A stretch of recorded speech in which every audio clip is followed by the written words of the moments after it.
Hello, Just Too Good here, and with the reveal of the new LEGO Animal Crossing sets, so many people have been talking about LEGO Fabuland and the similarities between Animal Crossing and Fabuland. I love Fabuland. There's a bunch of sets I have not reviewed, and since this is a retro review for the week, actually on a Thursday, so this is a Throwback Thursday, I want to take a look at Fabuland, or at least one of the sets, which is the merry-go-round from the last year of Fabuland, 1989. We actually don't know how much this retailed for in the United States. And right away, a lot of people notice the Fabuland figures are so strange. Now, I find a lot of LEGO things unintentionally creepy.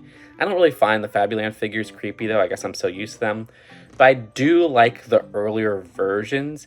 You see, when the theme first started in 1979 to about the mid-80s, they had different eyes, which were a little bit, I don't know, more adorable. Then they started adding this pupil design that does give them a slightly stranger look, in my opinion. I guess, yeah, it makes them more cartoony, but it just doesn't translate so well. Regardless, Fabuland lasted from 1979 to 1989, and this is one of the last sets coming out in the last year in 1989. And how these Fabuland figs work is that their heads are not removable. None of these pieces are removable very easily. They're not meant to be customized, but you can move their heads all the way around like that. Unlike a LEGO minifigure, you got lots more rotation. And then you have these arms, which move up and down, which you could see how they have a pole connection right there. So you can make them hold stuff, and you'll see with the next figure holding an umbrella how that works. You can't rotate the hands unlike a LEGO minifigure. You can make them sit down like a LEGO minifigure, though, where you could see how they could connect to up to 4 studs at the back there. And you could just bend the legs like that and have them sit down. Now, unlike a LEGO minifigure, you can't have them bend the legs backwards just by how this torso works. So yeah, very interesting in their minifigure designs. Not exactly like a modern LEGO minifigure, but still having many minifigure qualities. And I always felt like with these heads that these faces were like hand painted, but I'm not entirely sure that was the case. The heads are almost like a different, rougher material than the rest of the plastic for this figure. It's hard to explain. Next up, though, we got Max Mouse, from my understanding. Neither of the characters are exclusive to the set in particular, but don't come in many other Fabuland sets. This character is holding the umbrella piece, which you can see how that connects, where it has an interesting pole connection right there, and then a topper right there for the umbrella top. As for the mouse fig himself, the design has an 8 at the front. And again, this works just like the sheep with the head rotation and everything. And how you could have him bend down like that. Yeah, that's a hilarious position. Sorry. But that is it for the minifigures of this set. Love me some Fabuland figs, but again, I believe I prefer the older style eyes to the newer style eyes in this set. As for the build of this, you'll start to notice a lot of strange pieces in this set. First off, I absolutely love the top of this merry-go-round, which is a piece I didn't see before, but apparently comes in like 2 other Fabuland sets. Since I got this used, I was actually kind of thankful that they didn't put the stickers on this, because I think I'm not going to present this with the stickers on. It just is such an interesting piece. I don't want to be limited to those weird star stickers that were also included unused. And you can see how that connects to this very strange base piece. As for some of the other interesting pieces, there's no one exclusive piece to this set, but they come in about 2 to maybe 4 other Fabuland sets for each. Some of them are definitely more common, like the seat piece, which was used throughout the theme. Some of these are pieces that were used in the later years of Fabuland, this being a set from the last year of Fabuland, 1989. I also love the inclusion of this 24 by 16 green plain base plate. From my understanding, some Fabuland sets actually had painted dots on their base plates. This one has no painted dots whatsoever, which makes it more versatile outside of this set.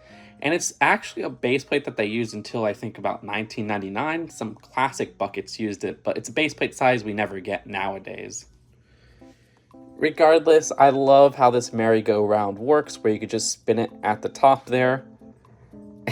And look how smoothly that spins around. Each with a different seat. We have a little scooter seat right there, or I guess not really much of a scooter, but more of a motorcycle, mid-Vespa-esque design in blue, which was quite uncommon in that color. You have the red chair, this part in blue, And then the barrel piece, which is actually a piece that they used until, I guess, rather recently. I mean, it was 2009 that they stopped using this piece, but I don't think it was used often outside of Fabuland in that yellow. Regardless, again, those really nice fence pieces at the front there.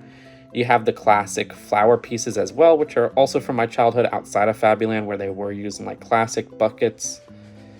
And there's not much else going on. There's the 3 fences, and then this little bench in red right here, which is also a very uncommon color. It might be one of the most uncommon pieces of the set, as I think that came in one other set in that red color from Fabuland.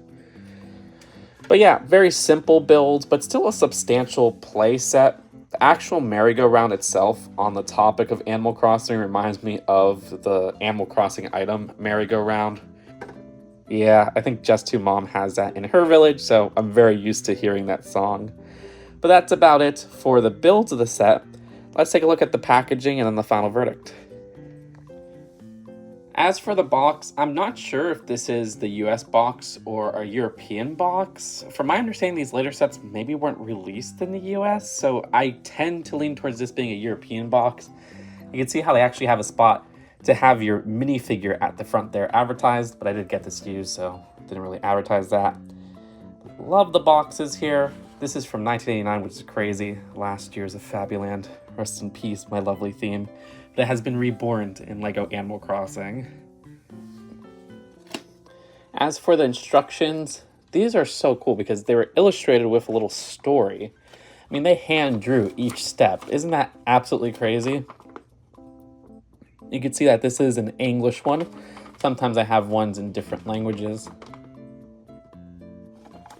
I guess that would make it harder to make this a worldwide release. I believe this is actually a release from English-speaking European countries. I don't think this is the US box, but maybe I'm wrong. And yeah, many, many pages just hand-drawn, which looks absolutely gorgeous. You even have some extra stories outside of this set, featuring some other characters from other sets.